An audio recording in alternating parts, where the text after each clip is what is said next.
जय श्री हरि। वैशाख अमावस्या पर दान पुण्य का बड़ा ही महत्व बताया गया है। वैशाख अमावस्या के दिन पितरों का दान, पितरों के निमित्त तर्पण किया जाना बेहद ही शुभ होता है। वैशाख अमावस्या के दिन व्रत अवश्य ही करना चाहिए। इस अमावस्या के दिन स्नान के जल में तिल डालकर स्नान करने से शनि के दोषों से भी मुक्ति मिलती है। पितृदोष निवारण के लिए वैशाख अमावस्या के दिन पितरों के नाम से गरीबों को सामर्थ्य अनुसार भोजन अवश्य कराएं। स्नान करके सूर्य को जल में तिल डालकर अर्घ्य देने से ग्रह दोष भी दूर होते हैं। वैशाख अमावस्या की पवित्र पावन पौराणिक कथा। वैशाख माह में पड़ने वाली अमावस्या को वैशाख अमावस्या कहा जाता है। वैशाख अमावस्या को हिंदू वर्ष का दूसरा महीना माना जाता है। शास्त्रों में वैशाख अमावस्या को धर्म, कर्म, स्नान, दान और पितरों के तर्पण के लिए बेहद ही शुभ माना गया है।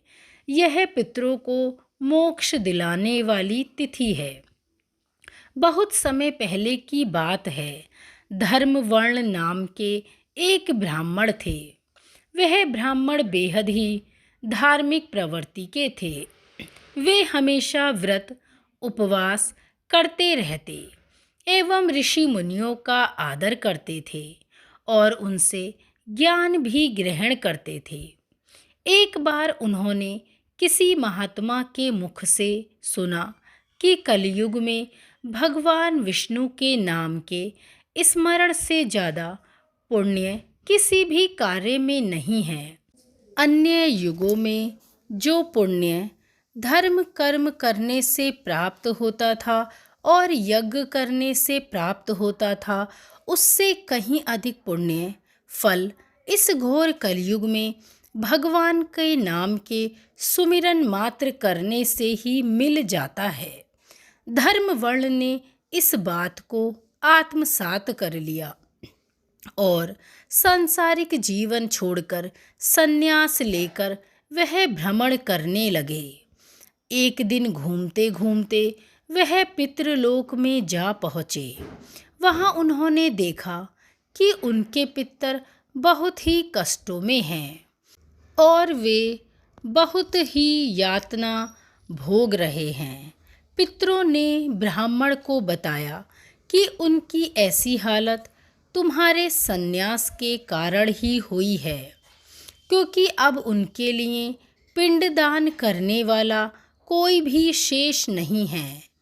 अगर तुम वापस जाकर अपने गृहस्थ जीवन की शुरुआत करो, संतान उत्पन्न करो, तो हमें इस कष्ट से राहत प्रदान हो सकती है।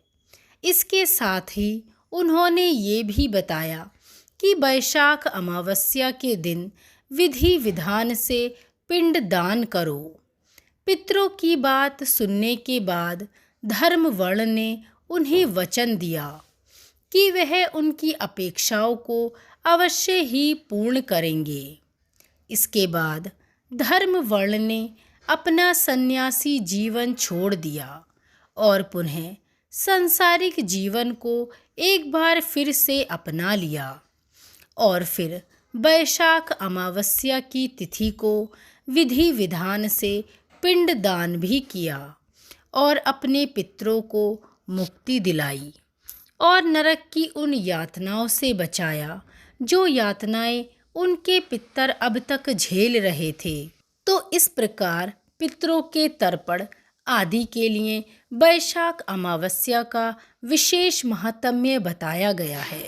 पितरों का दान, तर्पण और उनके निमित्त कार्य करने से पितरों को इस अमावस्या पर मुक्ति मिलती है और साथ ही श्री हरि विष्णु के चरणों में स्थान मिलता है। बोलिए वैशाख माह की अमावस्या की जय।